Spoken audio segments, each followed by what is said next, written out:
श्री कृष्ण और रुक्मिणी का प्रेम विवाह भाग 1। द्वारका रहते हुए भगवान श्री कृष्ण और बलराम का नाम चारों ओर फैल गया। बड़े बड़े नृपति और सत्ताधारी भी उनके सामने मस्तक झुकाने लगे, उनके गुणों का गान करने लगे। बलराम के बल वैभव और उनकी ख्याति पर मुग्ध होकर रेवत नामक राजा ने अपनी पुत्री रेवती का विवाह उनके साथ कर दिया। बलराम अवस्था में श्री कृष्ण से बड़े थे, अतः नियमानुसार सर्वप्रथम उन्हीं का विवाह हुआ। उन दिनों विदर्भ देश में भीष्मक नामक एक परम तेजस्वी और सद्गुणी नृपति राज्य करते थे। कुंडिन पुत्र उनकी राजधानी थी। उनके 5 पुत्र और एक पुत्री थी। उसमें लक्ष्मी के समान ही दिव्य लक्षण थे, अतः लोग उसे लक्ष्मी स्वरूपा कहा करते थे। रुक्मिणी कहा करते थे। रुक्मिणी जब विवाह योग्य हो गई तो भीष्मक को उसके विवाह की चिंता हुई।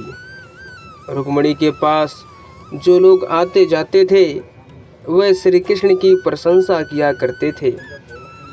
वह रुक्मिणी से कहा करते थे, श्री कृष्ण अलौकिक पुरुष हैं। इस समय संपूर्ण विश्व में उनके सादृश अन्य कोई पुरुष नहीं है।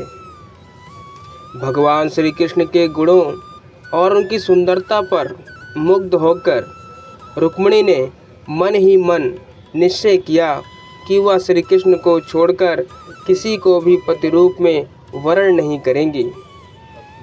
उधर भगवान श्री कृष्ण को भी इस बात का पता हो चुका था कि विदर्भ नरेश भीष्मक की पुत्री रुक्मिणी परम रूपवती तो है ही, परम सुलक्षणा भी है।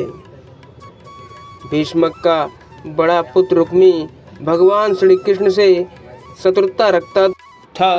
वह बहन रुक्मिणी का विवाह शिशुपाल से करना चाहता था, क्योंकि शिशुपाल भी श्री कृष्ण से द्वेष रखता था।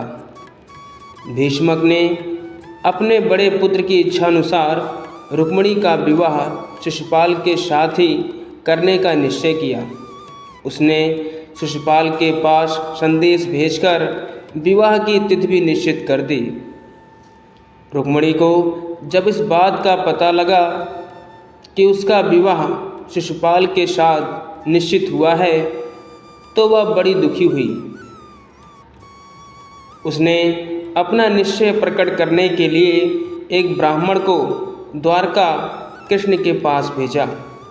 हे नंद नंदन, आपको ही पति रूप में वर्ण किया है।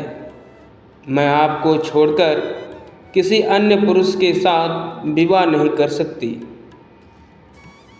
मेरे पिता मेरी इच्छा के विरुद्ध मेरा विवाह शिशुपाल के साथ करना चाहते हैं। विवाह की तिथि भी निश्चित हो गई है।